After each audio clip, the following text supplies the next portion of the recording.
माणसाची फसवणूक करतायत, पण ठीक आहे, माणसं चर्चा करतात ही ठीक आहे, पण आता माणसांची चर्चा भूत करायला लागली.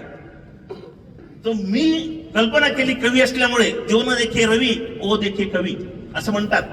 तर मी शनी भक्त असल्यामुळे मी असं जात होतो अमावस्येच्या दिवशी आणि मला भूत दिसली आणि ती भूत माणसाविषयी काय बोलत होती ते आपल्या पुढे सादर करतो. ते आहे की अमावस्येची रात जमले भूते सात, किरण काळो खात भूते बोलते आपसात.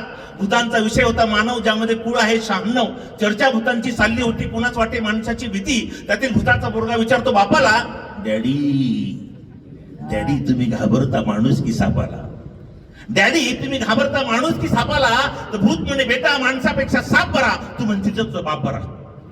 माणसापेक्षा साप बरा, तू म्हणशील तर तुझा बाप बरा. कारण शेपटीवर पाय ठेवल्या विना साप कुणालाही डसत नाही आणि अमावस्या पौर्णिमेविना मी कोणाच्या अंगात घुसत नाही.